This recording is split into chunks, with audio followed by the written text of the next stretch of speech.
अस्सलाम वालेकुम दोस्तों, कैसे हैं आप? उम्मीद है खैर से होंगे। मैं शिराज ओवैसी और आप देख रहे हैं programme tea with Shiraz Owaisi, जिसमें हम मदो करते हैं मुख्तलिफ मकातब फ़िक्र से ताल्लुक़ रखने वाली शख्सियात को और उनसे गुफ्तगू करते हैं उनके तजुर्बात के हवाले से, मुशाहिदात के हवाले से और उनके तज्ज़ियात के हवाले से। नाज़रीन, आज मेरे साथ मौजूद हैं साबिक सीनियर सफारतकार हैं जिन्होंने यूरोप के कई ममालिक समेत बहुत सारे मुल्कों में पाकिस्तान की नुमाइंदगी नहायत वक़ार और महारत से की, जो कि सफ़ीर की हैसियत से स्पेन में तैनात रहे। उसके अलावा जर्मनी, फ़्रांस, सऊदी अरब, अमान और ट्यूनिस में भी खिदमत सर अंजाम दी। BSc इलेक्ट्रिकल इंजीनियरिंग भी हैं। पब्लिक एडमिनिस्ट्रेशन में इंटरनेशनल डिप्लोमा के साथ साथ कई कोर्सेज भी कर रखे हैं। रिटायरमेंट के बाद अपने आबाई शहर मुल्तान में ही मुकीम हैं और दुनिया के मुख्तलिफ ममालिक में रहते हुए जो कुछ सीखा वो नौजवान तक पहुंचाने के लिए अहम किरदार अदा कर रहे हैं। मेरे साथ मौजूद हैं जनाब ख़याम अकबर साहब। अस्सलाम वालेकुम सर। वालेकुम सलाम। कैसे हैं सर? बहुत बहुत शुक्रिया सर, बहुत शुक्रिया जी, आप हमारे साथ इस प्रोग्राम में मौजूद हैं। मेरे लिए इज़्ज़त का बाइस और मेरे लिए तो बहुत ज़्यादा खुशी का बाइस इसलिए कि जब हम PTV पे इकट्ठे एक प्रोग्राम किया था तो उसमें बातों बातों में पता चला कि असद गराई हैं। है जी, तो हम ना जनाब बोर्ड गेट में नाजरीन बुजुर्ग जो है ना हम इकट्ठे रहे हैं। सर, बातचीत का आगाज़ बोर्ड गेट से क्यों ना करें? कुछ बताएं बोर्ड गेट के बारे में, अपने बचपन के बारे में। देखें, मैं बोर्ड गेट अंदरून बोर्ड दरवाजे महला ढंडिया, जो महला मौलवियों के साथ वाला था, हमारा अपना मोहल्ला है वो, वहाँ पे पैदा हुआ और ज़िंदगी के 18 साल मैंने वहाँ गुजारे, जब तक मैं इंजीनियरिंग यूनिवर्सिटी के लिए लाहौर नहीं चला गया था। मेरे वालिद वकील थे, मिर्ज़ा तसद्दुक़ रसूल चुग़ताई, 94 में उनका इंतकाल हो गया था। तो हम वो महल्ले में हमारा ख़ानदान, हम लोग चौगताई हैं और हमारा ख़ानदान वहाँ पे उस महल्ले में काफ़ी फैला हुआ था। जी जी, काफ़ी लोग मौजूद हैं। तो उसके एक बहुत ही खुशगवार वो सिलसिला था, क्योंकि हम मुतवसत तबके के लोग थे, लेकिन मेरे वालिद वालिदैन ने कोशिश पूरी की कि हमको इल्म भी सिखाएं, हमको स्पोर्ट्स भी प्रॉपर तरीके से हमको हो, नॉलेज भी हमें हासिल हो, और उसके लिए वो ख़ुद कोशिश करते थे कि मैं, मेरा छोटा भाई, मेरी बड़ी बहन और मेरी फूफी, जो कि बाय द वे मुल्तान की पहली मुस्लिम खातून थी जिन्होंने BA किया था 1947 में, पहली मुस्लिम। ये जो एमरसन कॉलेज अब जहाँ विमेन यूनिवर्सिटी है इधर होता था, तो और मज़ाहिब की ख़वातीन लड़कियां तो पढ़ रही थी, लेकिन ये पहली मुस्लिम ग्रेजुएशन की थी जिन्होंने वहाँ से ग्रेजुएशन की थी, और बाद में फिर वो एजुकेशन डिपार्टमेंट में रही। Government girls high school number 1 नवा शहर की काफ़ी अरसे हेड मिस्ट्रेस रही, एलिमेंट्री कॉलेज की प्रिंसिपल रही वगैरह। वालिद वकालत में आ गए थे और सिविल दीवानी जो मुकदमात हैं उनमें वालिद का बहुत बड़ा नाम था अपने ज़माने में। गलियां बोर्ड गेट की याद आती? सही, गलियां आज भी मैं जाता हूँ। वाह वाह। रश बहुत हो गया है, तो गाड़ी अब मैं क्या करता हूँ कि किले के कोने पे जो पार्किंग है वहाँ पे खड़ी करके अलंग के ज़रिए या अंदर से शाहगरदेज़ महल्ले से होते हुए मैं अपनी गलियों में फिरता हूँ। काफ़ी सारी चीज़ें बदल गई हैं, लेकिन अपने इलाके की वो खुशबू तो रहती है ना। खुशबू तो रहती है। अच्छा सर, अल्लाह इस खुशबू को हमेशा आबाद रखे। आते हैं आज अपने मौजू की तरफ। ज़रूर सर, बड़ा चर्चा आजकल के जो अफ़गानी है ना वो नमक हराम हो चुके हैं। वो इस तनाजुर में हमारी कौम ये बात करती है कि 40 साल हमने उनको पाला। मौजूदा लीडरशिप है जो अफ़गानी, उनमें से भी कई उनके लीडर ऐसे हैं जो यहीं पैदा हुए, यहीं पले, यहीं बढ़े, लेकिन वही लीडर आज पाकिस्तान पर गुराते हैं। नमक हरामी कुदरती हमारा लोग कहेंगे, क्या वजह सर, क्यों बने वो नमक हराम? मेरा ख्याल है इसको इस अंदाज से देखने की कोशिश होनी चाहिए कि एक अफ़गान साइकी है।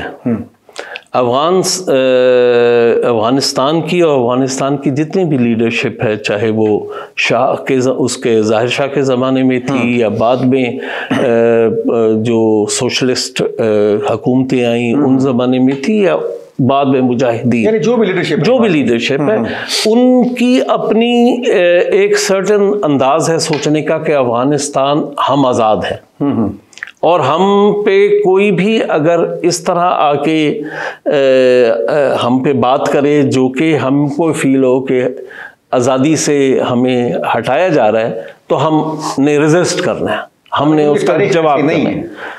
मतलब यानी कि हाँ, मतलब सोच है, यानी कि ये सोच है, डेवलप है। क्योंकि आप देखें कि वो मुल्क तो खैर अहमद शाह अब्दाली ने बनाया, तकरीबन 150-200 साल की बात है, लेकिन उससे हमेशा से वो तमाम इलाके आज़ाद ही फॉर्म में रहते हैं। ताजिक अपने अंदाज में है, उज़्बेक अपने अंदाज में है, हज़ारा अपने अंदाज में है वगैरह, कंधारियों का अपना एक फॉर्मेट है। लेकिन एक चीज़ जो कॉमन है वो ये है कि वो ताजिर किस लोग हैं और उन्होंने सारी ज़िंदगी बरे सग़ीर के साथ भी और शुमाली जो सेंट्रल एशिया है उस साइड के ऊपर भी उन्होंने तिजारतें करते रहे हैं। तो एक फॉर्मेट वो भी मौजूद है कि उनकी तमाम फैसलों में किसी फॉर्म में ये कमर्शियल एस्पेक्ट भी आता होगा। बिलाशुबा हम इस बात पे पाकिस्तानी फ़ख्र कर सकते हैं कि हमने महदूद वसाइल के बावजूद 1978 से लेके आज तक हमने उनको रखा है। एक टाइम पे तो 60 लाख से ज़्यादा लोग रह रहे थे। अच्छा, थोड़े से ऐड करूँगा, जो पख्तून कौम है ना सर, माशाल्लाह बड़ी शानदार और गैरतमंद कौम है। इसके बारे में तो ये तस्वुर किया जाता है कि ये जहाँ का नमक खाते हैं उसके साथ निभाते हैं। ये भी बात ऐड कर लें साहब। बिल्कुल सही कह रहे हैं आप, बिल्कुल सही कह रहे हैं। और इसमें खूबसूरती ये है कि पख्तून कौम पाकिस्तान की साइड पे भी और अफ़गानिस्तान के साइड पे भी दोनों तरफ, मतलब अफ़गान में वो एक मेजॉरिटी पॉपुलेशन का एक हिस्सा है और हमारी साइड पे एक बहुत अहम सूबा पख्तून का है। बलूचिस्तान पे बहुत बड़ी तादाद रहती है और बाकी शहरों में भी, मसलन कराची के बारे में अब ये कहा जाता है कि सबसे बड़ा पख्तून शहर, पख्तून आबादी वाला शहर जो है वो कराची बन चुके। तो नो डाउट वो लोग, बल्कि आपको याद होगा कि यहाँ मुल्तान में भी सर्दियों में ये अफ़गान लोग आया करते थे और यहाँ पे वो सर्दियाँ गुजारते थे। अभी भी पख्तून शुरू हो चुके हैं जी, आपको गली मोहल्ले चौराहों में एग्जैक्टली। तो इसमें तो कोई शक नहीं कि उनके ताल्लुकात वो लॉयल हैं, वो उन्होंने नमक हलाली की है, लोगों का साथ दिया है। पाकिस्तान के मामले में जब हम बात करते हैं तो ये देखते हैं कि मेरा अपना ज़ाती ख्याल ये है कि उनको हैंडल करना हमें ज़रा संभाल के चाहिए। इसमें एक प्रॉब्लम उनके साथ और ये भी है कि तो जो पख्तून वाले जो उनका पख्तून सोशल ऑर्डर है उसके तहत अगर कोई बंदा बाहर से आ गया है और उन्होंने उसे पनाह दे दी है या उसको वहाँ पे छोड़ रख दिया है तो उसको वो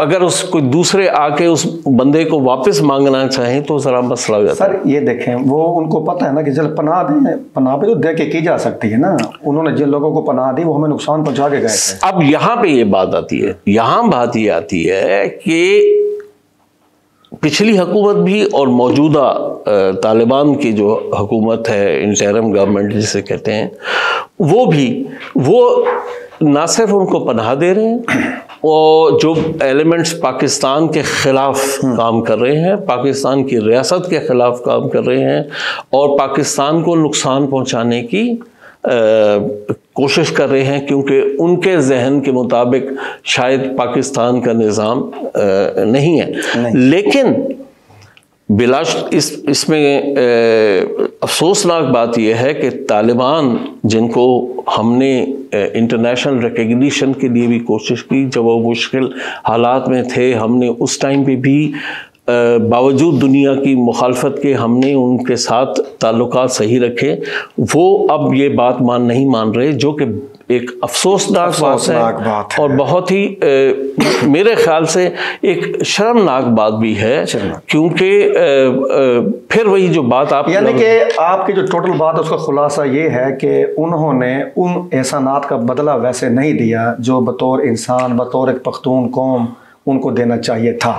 बिल्कुल मेरा ख्याल यही है, और ये अनफॉर्चुनेट बात है कि वो इस बारे में कोई एक्शन नहीं ले रहे, अनफॉर्चुनेटली। अच्छा सर, ये जो अफगान तालिबान अब आए हैं, खित्ता तो हमारा कई अरसे से अदम इस्तेकाम का शिकार है, तो क्या इनके आने से खित्ते में इस्तेकाम आया है या मजीद अदम इस्तेकाम का शिकार है खित्ता? देखिए, बात यह है कि एक्सपेक्टेशन तो यही थी कि अफगानिस्तान अब सिविल वॉर का शिकार था, और जब तालिबान आए और दूसरे ग्रोह जो हैं वो बैकग्राउंड में चले गए, और हम देख रहे हैं कि जब से तालिबान आए हैं कोई बड़ी सियासी मूवमेंट या जंगी मूवमेंट उनके खिलाफ अफ़गानिस्तान के अंदर पैदा नहीं हुई है। जनरली अफ़गानिस्तान में तालिबान ने अपना कंट्रोल संभाला हुआ है, और तगड़ा संभाला है। अच्छा है, तगड़ा संभाला, बिल्कुल बिल्कुल। और न सिर्फ मतलब, और वहाँ पे लोगों के आमदोरफ्त भी हो रही है। इशू सिर्फ यही है कि जो पॉलिसीज़ वो इस्तेमाल कर रहे हैं अब, चाहे अपनी, मैं कावर्डिस कह सकते हैं, कावर्डनेस की वजह से भी कह सकता हूँ कि जी बुज़दिली कह लें कि हमने इन लोगों को नहीं वो करना, चाहे उनकी कैलकुलेशन ये है कि इसके ज़रिए हम बारगेन का बेहतर तरीके से पाकिस्तान से कर सकेंगे।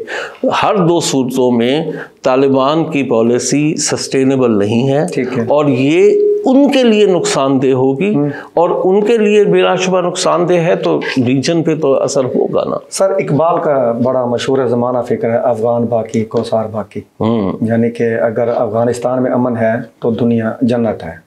चले, हम भी मानते हैं इकबाल हमारे कौमी शायर हैं, लेकिन सर अफ़गानिस्तान से जो पाकिस्तान में इस वक्त दहशतगर्दी हो रही है, इस पर आपका क्या मौक़िफ़ है? हमें तो जहनुम बनाया हुआ उन्होंने ना, जो वहाँ से उन्होंने वहाँ प्रॉक्सीज़ हैं, अफ़गानी प्रॉक्सीज़ हैं, उनको फिर उन्होंने तहफ़्फ़ुज़ दिया हुआ है, तो हम यानी कि अफ़गान बाकी कौसार बाकी के नारे लगाते रहें, हम उनके नए ख्वाहिशात रखें, और वो जनाब अपने प्रॉक्सीज़ तैयार करके हमें अदम इस्तेकाम का शिकार करते हैं, इस पर क्या कहेंगे आप? देखिए, बतौर हमसाया तो हमारी ना सिर्फ हमने 40 साल मदद की है, उनको पनाह दी है, उनकी आसानियाँ पैदा की हैं, तो वो तो हमारी पॉलिसी पाकिस्तानी और पाकिस्तानियों की रहेगी। लेकिन अगर ऐसी सूरत हाल है कि जिसमें पाकिस्तान की सालमियत को ख़तरा है, जिसमें पाकिस्तान की पॉलिटिकल और इकोनॉमिक स्टेबिलिटी को ख़तरा है, तो ऐसी सूरत हाल में रियासत तो चुप नहीं रहेगी। ऐसी सूरत हाल में पाकिस्तान ने रिएक्ट करना है। जो हमने पास में उनके लिए मदद की, और वो मदद अपनी जगह, लेकिन अगर कोई एलिमेंट अफ़गानिस्तान की ज़मीन को यूज़ करते हुए पाकिस्तान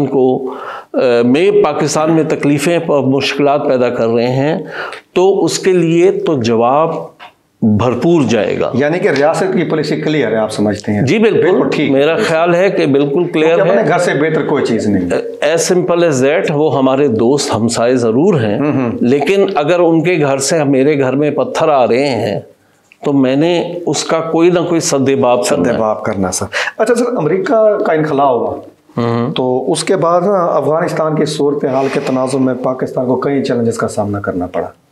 तो आप क्या कहेंगे कि पाकिस्तान को जो अफगानिस्तान के साथ अब अपने ताल्लुकात हैं, उनको किस समत ले जाना चाहिए, किस हद तक कोशिश करनी चाहिए, क्योंकि दूसरी तरफ से तो हमें कोई ठंडी हवाएं नहीं आ रही? देखें, मेरे ख्याल में एक बात तो क्लियर हमें चाहिए कि अफ़गान गवर्नमेंट के साथ यानी कि तालिबान जो काबुल बेस कंट्रोल करे, उनके साथ हमें डायलॉग का रास्ता दरवाज़ा मुकम्मल तौर पे बंद नहीं करना वो बंद करते हैं, देखने नहीं, हमें मतलब खोलेंगे भी सही। अच्छा। वो मजबूर होंगे खोलने पे। अच्छा, यानी कि उनका हमारे बगैर चारा नहीं, आप ये कहते हैं? मेरा मतलब चाहे उनकी तरफ से ये ऐलान हो जाए कि तिजारत बंद कर दें, चाहे उनकी तरफ से ऐलान हो जाए कि दूसरे रास्तों के ज़रिए तिजारत बाहर भेजी जाए, फैक्ट रिमेंस कि वो उनका इन्हिसार पाकिस्तानी तिजारती रस्तों पे है, जो मर्जी कर, पाकिस्तानी पोर्ट्स पे है, पाकिस्तानी बॉर्डर चेक पॉइंट्स पे है। उन कुछ भी कर लें, अल्टीमेटली उन्होंने इस तरफ आना है। तो हमें एक तरफ तो ये है कि डायलॉग का एलिमेंट मौजूद रहता है, सफारतकारी का सबसे अहम है कि आपने डायलॉग करते रहना है, चाहे कितने ही गंभीर हालात क्यों ना हो और चाहे कितने ही नेगेटिव दूसरा फेंकना चाहे, आपने बातचीत तो करनी है ना। मतलब यह है कि दूसरा फरीक को आपने अपनी तरफ लेके आना है। उसमें ये भी साथ साथ होना है कि जहां आप डायलॉग कर रहे हैं वहां आपके प्रेशर्स आपने दूसरे अपने एलिमेंट्स जो हैं उनसे भी इस्तेमाल करने हैं। इकोनॉमिक प्रेशर हो सकते हैं, मिलिटरीली प्रेशर डाला जा सकता है, सोशल प्रेशर्स थ्रू दी जो आपके इर्द गिर्द और बहुत सारे ममालिक हैं उनके थ्रू किया जा सकता है। और इस सिलसिले में आप हुकूमत पाकिस्तान ने वेलकम किया है, ईरान ने जो अभी मीडिएशन की बात की है, तो एफर्ट तो होनी चाहिए ना। उनको अकल में अगर अभी बात नहीं आ रही है तो डायलॉग के ज़रिए और दूसरे प्रेशर्स के ज़रिए हमें बतौर बड़ा मुल्क या बड़ा भाई होने के अपनी कोशिश जारी रखनी हमें करनी चाहिए, हमें भरपूर करनी चाहिए। वो हमारे पे डिपेंडेंट, उनकी डिपेंडेंसी है। यानी आप ये समझते हैं कि पाकिस्तान की जो सीमा है वो दुरुस्त है? पाकिस्तान इस वक्त अफ़गानिस्तान की गवर्नमेंट के साथ जो डायलॉग का रास्ता और दूसरे रास्ते इख्तियार किए हुए हैं, वो मेरा ख्याल है कि एक पॉजिटिव चीज़ है। अच्छा सर, आते हैं हिंदुस्तान की तरफ। ऑपरेशन सिंदूर हुआ तो मोदी ने एक बुज़दिलाना हरकत की जिसका हमारे तो से मुंह तोड़ जवाब भी गया। तो एक तासुर यह था कि बाहर में होने वाले इंतखाबात के सिलसिले में मोदी ने यह हरकत की है, लेकिन ऑपरेशन सिंदूर में उसको मुंह तोड़ जब जवाब मिला, शिकस्त हुई उसे, मोदी साहब फिर भी जीत गए बाहर में। इसकी क्या वजह सर? शिकस्त के बावजूद वो इंतखाबात में जीत गए जंग में। मेरा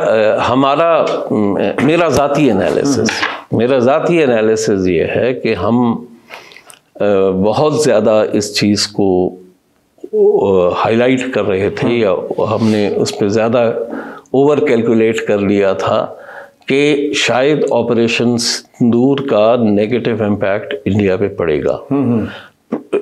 मोदी के जब से वो पिछले साल इलेक्शन जीता था, और आपने याद होगा कि वो अगरचे सबसे बड़ी पार्टी थी लेकिन उसके पास फुल नहीं थी अक्सरियत, तो वो दूसरों के ऊपर डिपेंडेंट हो गया।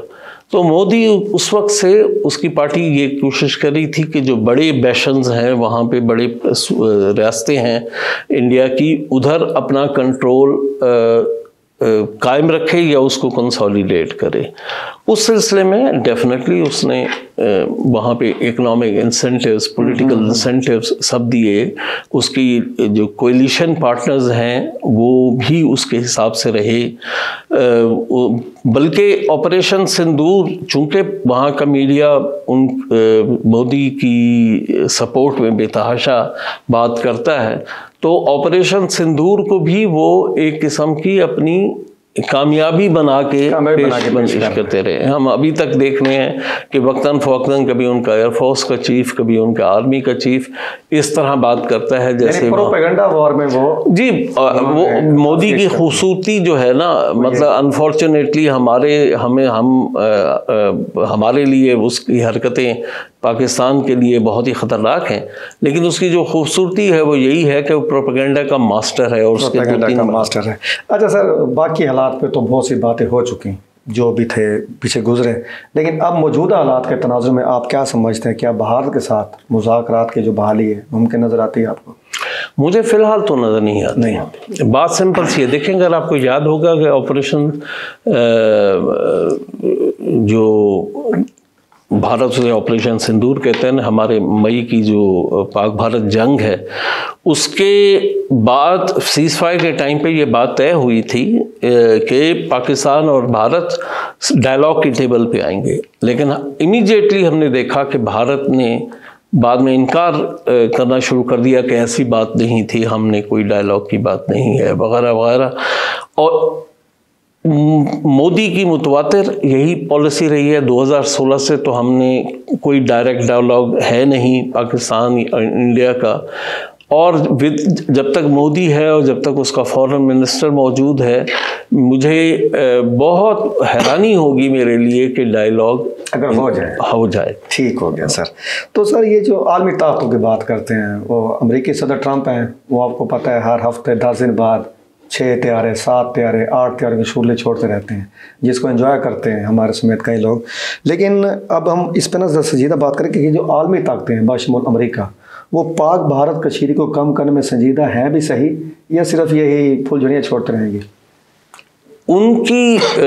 उनका जो फोकस होगा या फोकस है आलमी ताकतों का, अमेरिका हो गया या वेस्टर्न कंट्रीज़ बाकी यूरोप समेत, बेसिकली उनका फोकस इसी चीज़ पे रहेगा कि ये अगर कोई मसला होता है, कोई कॉन्फ्लिक्ट शुरू होता है, तो वो फैले नहीं, वो वहीं का वहीं कंसंट्रेट रहे और एक सर्टेन लेवल से आगे ना बढ़े, क्योंकि एक सर्टेन लेवल से आगे बढ़ गया तो दोनों न्यूक्लियर कंट्रीज हैं, तो उसका ख़तरा हो सकता है। तो ये उनकी है, क्योंकि इससे फिर आलमी अमन तबाह हो सकता है, आलमी मईशत तबाह हो सकती है, वो ये नहीं चाहते। बाकी मेरा नहीं ख्याल कि वो मेरे अपने तजर्बे के मुताबिक कि कोई भी वेस्टर्न कंट्रीज़ बेशमूल अमेरिका किसी तौर पे भी भारत और पाकिस्तान के दरमियान किसी मीडिएशन के ज़रिए बातचीत खुलवा के कश्मीर के मसले को हल कराने के बारे में संजीदा है नहीं। उनमें से सर उनका क्या मकसद हो? उसमें बात यह है कि जब उन्होंने फैसला किया इन वेस्टर्न पावर्स ने कि हमने इंडिया को खड़ा करना है अपने पैरों पे चाइना के मुकाबले में, तो उसके बाद उन्होंने वहाँ बहुत इन्वेस्टमेंट की, वहाँ पे कमर्शियली भी बेतहाशा इन्वेस्टमेंट, हज़ारों की तादाद में जो कंपनीज़ हैं वो वहाँ पे इंडिया पहुँची इन्वेस्टमेंट की। बड़ी बड़ी तमाम ये जो कंपनीज़ हैं, माइक्रोसॉफ्ट, गूगल, ये वगैरह, अमेज़न, ये सब के सब आपको इसी तरह सिर्फ चाइना का मुकाबला करने के लिए इस खित्ते को मुकम्मल अदम इस्तेहकाम का शिकार किया जा रहा है।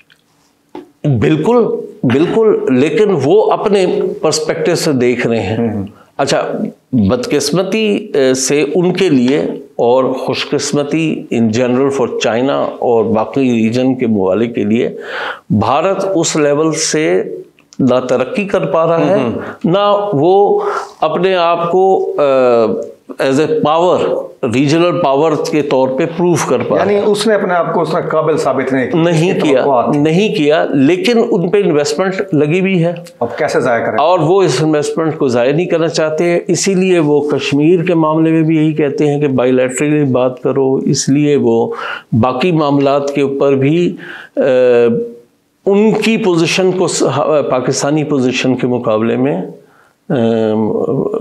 मतलब बालातर समझते हैं। अगरचे लास्ट टाइम ये जो पहलगाम का वाक़या हुआ, हम देखते हैं कि भारतीय नैरेटिव को उन्होंने बाय नहीं किया। उन्होंने, पाकिस्तान ने जब पोजीशन प्रेजेंट की कि हमने भाई तहकीकात होनी चाहिए, कोई ऐसे भी मकसद आप इल्ज़ामात लगा रहे हो, तो उस पोजीशन को सिक्योरिटी काउंसिल ने भी एग्री किया था। तो उस लिहाज से पाकिस्तान को पिछले इस उसमें एक सपोर्ट मिली, लेकिन ओवरऑल मैं समझता हूँ कि जो इन्वेस्टमेंट वेस्टर्न कंट्रीज़ ने इंडिया में की हुई है वो कंटिन्यू रखेंगे। मोदी के ऊपर कुछ प्रेशर्स डलते रहेंगे बेशुमार, जैसे आप ताकि वो उनके लाइन्स पे चलता रहे, उनके लाइन्स पे चलता। ठीक हो गया सर, प्रोग्राम इख्तिताम की जानिब जा रहे हैं। तो बस आखिरी सवाल कि अफ़गान इंडिया जो सर गठजोड़ है पूरी दुनिया को नज़र आ रहा है कि आप देखें ना कि अफ़गानिस्तान ने हमारे से तिजारत ख़त्म करके उनके साथ तिजारत का आगाज़ किया, फिर जब अफ़गानी नुमाइंदे गए इंडिया, फिर इंडिया की तरफ से हमारे पे हमले, फिर हमारी तरफ से, यानी कि झड़पें जारी रहीं। तो सर ये जो गठजोड़ है इस पे हमारी पॉलिसी क्या होनी चाहिए? देखिए, पहली बात तो हमें ये याद रखनी चाहिए कि इंडिया और अफ़गानिस्तान की जो लिंकेजेस हैं ये तालिबान से पहले से भी है। अच्छा, हमेशा से वो उनके रही है उधर, और तिजारत में ही उनकी ज़्यादातर भारत के साथ होती है। वैसे लाइट हमारी को सफारत में काम ही नहीं है कि जो हमारे दोस्त थे तालिबान वो उनकी झोली में जा बैठे। मैं इसी पॉइंट पे आने वाला हूँ। बात यही करने की कोशिश है कि भारत के साथ उनके लिंकेजेस हमेशा से ज़्यादा रहे हैं। पाकिस्तान एक ट्रांजिट कंट्री तो उनके लिए रहा है, लेकिन तिजारती पॉइंट ऑफ व्यू से हमेशा भारत और इंडिया की आपस में करीबी ताल्लुकात रहे हैं। इसमें नया एलिमेंट जो है वो ये है कि तालिबान अब उनके साथ बैठ के नए लिंकेजेस डेवलप कर रहे हैं जिनका नेगेटिव असर पाकिस्तान पे हो सकता है। एक लिहाज से मैं समझता हूँ कि कहीं हमारी अपनी जो काविशें हैं उनमें या तो हम कुछ चीज़ों पे ज़्यादा सख्त हो गए हैं, या हम उनकी माइंड को प्रॉपर तरीके से समझ नहीं पाए हैं, या कोई भी रीजंस हैं। हमारे निगोशिएटर्स तालिबान के साथ जो निगोशिएट करते हैं, लिंकेजेस रखते हैं, उनकी थोड़ी सी खामी है। मतलब एक बंदे पे आप उसको रोज़ाना खाना भी खिलाते हो, उसके कपड़े भी बनाते हो, अपने घर में बेडरूम बिल दिया हुआ हो, सब कुछ हुआ हो, और कल वो जाके दूसरे के घर में बैठ जाए तो कहीं तो कोई चीज़ है जिसको हमें रीअसेस करने की ज़रूरत है। तो वो रीअसेसमेंट पाकिस्तान की जानिब से होनी चाहिए कि वाई इज़ इट कि हर दफ़ा ऐसी सूरत हाल डेवलप हो जाती है कि हमारे जो लोग जिनको हम अपना साथी समझने लगते हैं वो हमारे नैरेटिव के बजाय दूसरे नैरेटिव को ज़्यादा आसानी से बाई कर लेते हैं। तो ये एक एलिमेंट है, ये लम्हा फ़िक्रिया भी है, और मुझे उम्मीद है कि पाकिस्तान में जो हमारी गवर्नमेंट्स हैं वो इसको प्रॉपर अंदाज में स्टडी भी कर रही हैं और उसको उस अंदाज में फिर देखने की कोशिश भी करेंगे कि किस तरह इसको टैकल किया जाए। ख़याम साहब, बहुत शुक्रिया सर कि आपने अफ़गानिस्तान और इंडिया के तनाज़ुर में जो आजकल सूरत हाल दरपेश है उसमें अपने तज़किये से हमें नवाजा, और कई जो सवालात हैं हमारे जहन में उनके जवाब दिए। नाज़रीन, ये था आज का हमारा मौजू और ये थे हमारे मेहमान। उम्मीद है कि पाक इंडिया जो मामलात हमारे चल रहे हैं सफ़ाती सतह पर, उनमें पाकिस्तान किन मसाइल में है और इन मसाइल के गर्दाब से किस तरह निकल सकता है, आपके जहन में उभरने वाले कई सवालात का जवाब आपको मिला होगा। अगले प्रोग्राम तक के लिए शिराज वैसी को इजाज़त दीजिए। दुआ में याद रखिएगा। अल्लाह हाफिज़।